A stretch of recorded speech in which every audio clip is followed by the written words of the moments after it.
Iran मशरिक़ वस्ता में लगातार attack कर रहा है और आज फिर बड़े पैमाने पर अटैक किए गए हैं। और आपको बता दें कि सिर्फ एक दो जगहों पर मशरिक़ वस्ता पर ईरान ने हमला नहीं किया है, बल्कि पूरे रीजन में अब हमले दरअसल ईरान ने तेज कर दिए हैं। एक तरफ अमेरिका लगातार 10वें दिन बमबारी कर रहा है, लगातार अटैक कर रहा है, लगातार ईरानी फौजियों को, ईरानी लीडरशिप को, ईरान के जो मफादात हैं उन्हें अमेरिका निशाना बना रहा है। और उसी के जवाब में ईरान पूरे मशरिक़ वस्ता में, पूरे रीजन में, ना कि एक दो मुल्क, एक दो खलीजी शहर, बल्कि पूरे रीजन को अब ईरान टारगेट कर रहा है। इस बीच रिवॉल्यूशनरी गार्ड्स ने कहा है कि उसने अमरीकी एसेट्स को जॉर्डन में निशाना बनाया है, बहरीन और कुवैत में निशाना बनाया है। और इस बीच बड़े पैमाने पर एक तरह से तबाही अमेरिका को उठानी पड़ी है। अमेरिका को बहुत ज्यादा नुकसान हुआ है। जैसा कि एक रिपोर्ट में हमने आपको बताया, ताजी जानकारी आपको हमने दी कि अबनाए हुर्मुज में दो बड़े टैंकर्स को, जो अमेरिका से दरअसल ताल्लुक रखते थे, उन टैंकर्स को ईरान ने तबाह कर दिया है। और ये जो रास्ता है वो दरअसल ईरान ने कहा है कि अमेरिका और उसके इत्तेहादियों के लिए अब एक तरह से अबनाए हुर्मुज में ही उसकी कब्र खोद देंगे। और अब देखिए कि अबनाए हुर्मुज में आईआरजीसी ने खुद यह दावा किया है, उसने यह बयान दिया है कि अमेरिका के दो टैंकर्स को यहां पर तबाह कर दिया है। और यह दरअसल डोनाल्ड ट्रंप के लिए बहुत बड़ा झटका है। अमेरिका या फिर अमेरिका के जो इत्तेहादी मुल्क हैं, उसके जो अलायंस ममालिक हैं, उनके लिए बहुत बड़ा झटका है। आपको याद होगा जब पहली बार जंग शुरू हुई थी, इजराइल अमेरिका ने एक साथ ईरान पर हमला किया था और उसके बाद ईरान ने अबनाए हुर्मुज में पूरी तरह से नाकाबंदी कर दी थी। आप देखिए कि सिर्फ पूरी दुनिया में, आप देखिए अमेरिका समेत पूरी दुनिया में हाहाकार मच गया था। गैस और पेट्रोल की किल्लत एक तरह से हो गई थी। और अब एक बार फिर खतरे के बादल मंडला रहे हैं, क्योंकि एक बार फिर अबनाए हुर्मुज पर ईरान ने ताला लगा दिया है। ईरान अब यहां से, ईरान की इजाजत के बगैर कोई भी टैंकर्स अब यहां से गुजर नहीं सकता है। और इसके अलावा जो दूसरे जराए हैं खलीजी ममालिक में या मशरिक़ वस्ता में, जहां से गैस और ऑयल, पेट्रोलियम या डीजल वहां से आता है, अब वहां पर भी ईरान ने हमले तेज कर दिए हैं। चाहे जॉर्डन की बात की जाए, बहरीन की बात की जाए, कुवैत की बात की जाए, अबू धाबी की बात की जाए, यूएई की बात की जाए, सऊदी की बात की जाए, अब कोई इलाका दरअसल, कोई खित्ता इस रीजन में दरअसल महफूज नहीं है। और ईरान ने यही कहा था अभी हालिया दिनों, जिस तरह से कालिबाफ का बयान आया था या इसी तरह से वहीदी का बयान आया था, और उन्होंने यही कहा था कि अगर हमारे ऊपर हमले जारी रहते हैं, तेहरान पर अगर अमेरिका के हमले नहीं रुकते हैं, तो फिर पूरे मशरिक़ वस्ता में अमरीकी मफादात जहां जहां हैं, अमरीकी तंसीबात, अमरीका का इंफ्रास्ट्रक्चर, अमरीका के जितने एयरबेस हैं, दरअसल ये एयरबेस अमरीका के नहीं हैं।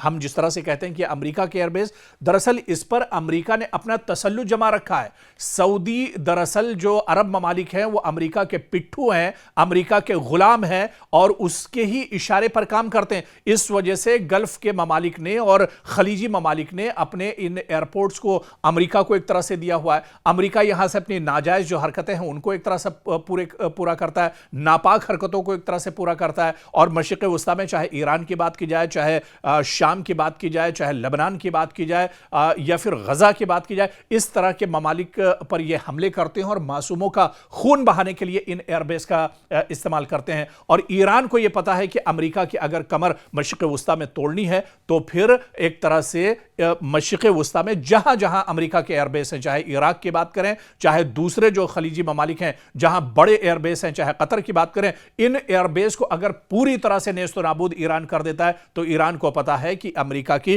कमर टूट जाएगी और डोनाल्ड ट्रंप को बहुत बड़ा झटका एक तरह से लगेगा। अमेरिका के लिए बहुत बड़ा झटका होगा, पेंटागन के लिए मुश्किलें बढ़ जाएंगी, वॉशिंगटन की परेशानियां बढ़ जाएंगी। और इसी वजह से पूरे मशरिक़ वस्ता पर अब ईरान ने हमले तेज कर दिए हैं। पूरे मशरिक़ वस्ता में हाहाकार मचा हुआ है। लेकिन एक चीज याद रखनी चाहिए, ईरान पहले ही यह कह चुका है, साफ कर चुका है कि मशरिक़ वस्ता में किसी मुल्क पर हमारा हमला नहीं है, बल्कि मशरिक़ वस्ता में जहां जहां पर अटैक हो रहे हैं वो दरअसल सभी अमरीकी इंफ्रास्ट्रक्चर, अमरीकी मफादात, अमरीकी तंसीबात, अमरीका के एयरबेस, जो अमरीका के तसल्लुत में जो चीजें हैं, अमरीका के अंडर में जो चीजें आती हैं, दरअसल उन्हीं को ईरान टारगेट कर रहा है। और ईरान का मकसद यही है कि किसी तरह से मशरिक़ वस्ता में ईरान की कमर तोड़ी जाए। बहरे अहमर यानी रेड सी में सूरत हाल एक बार फिर कशीदा हो गई है। काफ़ी तनाव है, जहां यमन के मुसल्लह अफवाज की नई वार्निंग के बाद सऊदी तेल ले जाने वाले कई बहरी जहाज़ों ने यानी ऑयल टैंकर्स ने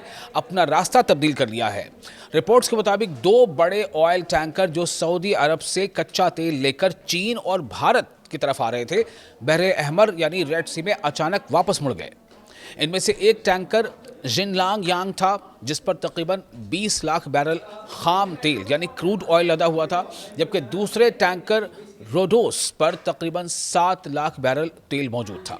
ये दोनों जहाज़ बाबुल मंदिब स्ट्रेट ऑफ हॉर्मुज़ आबना यानी कि बाबुल मंदिब आबनाए की तरफ बढ़ने के बजाय दोबारा सुएज कैनाल के समत रवाना हो गए, क्योंकि बाबुल मंदिब को यमन ने नाकाबंदी कर रखी है सऊदी के खिलाफ, सऊदी के जहाज़ों के खिलाफ। आप देख रहे हैं न्यूज़ 18 का सोशल मीडिया प्लेटफॉर्म, मैं हूं विशाल आजम। तो ये 2 ऐसे ऑयल टैंकर्स थे जो सऊदी अरब से निकले थे और जिनको एक को भारत आना था, एक को चाइना जाना था, लेकिन चूंकि यमन ने वहाँ बहरे अहमर में यानी बाबुल मंदिब स्ट्रेट को बंद कर रखा है, जिसके नतीजे में इन्हें वापस लौटना पड़ा है। इसी दौरान एक तीसरा ऑयल टैंकर जो सऊदी बंदरगाह यंबक की तरफ जा रहा था, ओमान के साहिल के करीब पहुंचकर अपना रास्ता बदलने पर मजबूर हो गया। इस पेशरफ्त की वजह यमन की मुसल्लह अफवाज यानी यमनी आर्मी फोर्सेस, आर्म्ड फोर्सेस की जानिब से जारी की गई एक सख्त वार्निंग बताई जा रही है। इस वार्निंग में शिपिंग कंपनियों को हिदायत दी गई है कि वो सऊदी बंदरगाहों पर सामान की लोडिंग और अनलोडिंग बंद कर दें। यमन के दारुल हुकूमत सना यानी यमन की कैपिटल सना में कायम जो ह्यूमैनिटेरियन ऑपरेशंस कोऑर्डिनेशन सेंटर की जानिब, जिसका HOCC भी जिसको हम शॉर्ट में कहते हैं, HOCC यानी ह्यूमैनिटेरियन ऑपरेशंस कोऑर्डिनेशन सेंटर, इसकी जानिब से जारी पैगाम में कहा गया है कि सऊदी बंदरगाहों से यानी सऊदी पोर्ट से मुंसलिक उससे जुड़े बहरी सरगर्मियों पर पाबंदी आयद कर दी गई है। पैगाम में यह भी खबरदार किया गया है कि जो जहाज़ इस हिदायत पर अमल नहीं करेंगे उनके खिलाफ पाबंदियां लगाई जाएंगी और वो यमनी अफवाज की कार्रवाई का निशाना भी बन सकते हैं। एक तो स्ट्रेट ऑफ हॉर्मुज़ में लगातार जो है एक तनाव बना हुआ है, वहाँ से जहाज़ों के गुजरने पर या यहाँ से आने जाने पर काफ़ी रिस्क है, बहुत बड़ा ख़तरा है। अब यहाँ पर जो बाबुल मंदिब में जो बंद किया है, बाबुल मंदिब स्ट्रेट को बंद कर दिया है यमन ने सऊदीया के लिए, उसका भी अब असर ये है कि 2 बड़े ऑयल टैंकर जो एक चाइना की तरफ जा रहे थे और एक भारत की तरफ आ रहे थे, उन्हें वापस मुड़ना पड़ा है। यमनी अफवाज ने शिपिंग कंपनियों से कहा है कि वो इंतहाई एहतियात से काम लें और अपने तमाम तिजारती मामलात में मुकम्मल जिम्मेदारी का मुजाहरा करें। उनका कहना है कि खिलाफ वर्जी करने वाले यानी जो भी इसका उल्लंघन करेगा, इसकी वायलेशन करेगा, ऐसे जहाज़ यमनी अफवाज की ऑपरेशनल हदूद में किसी भी मकाम पर हदफ बन सकते हैं, निशाना बन सकते हैं। याद रहे कि 20 जुलाई को यमनी अफवाज ने सऊदी अरब के खिलाफ मुकम्मल बहरी पाबंदी का ऐलान कर दिया था, यानी सी ब्लॉकेट का ऐलान कर दिया था। यमनी हुकाम ने इसे समंदरी रास्तों पर पाबंदी करार देते हुए कहा था कि यह फैसला फौरी तौर पर नाफिजुल अमल होगा। यमनी अफवाज का कहना है कि अगर यमन के खिलाफ नाकाबंदी जारी रखी गई तो वो इसका जवाब नाकाबंदी से देंगे और अगर कशीदगी यानी तनाव में इजाफा हुआ तो इसका जवाब भी उसी सतह पर दिया जाएगा। यमनी क़यादत के मुताबिक वो हर मुमकिन ऑप्शन के लिए तैयार है।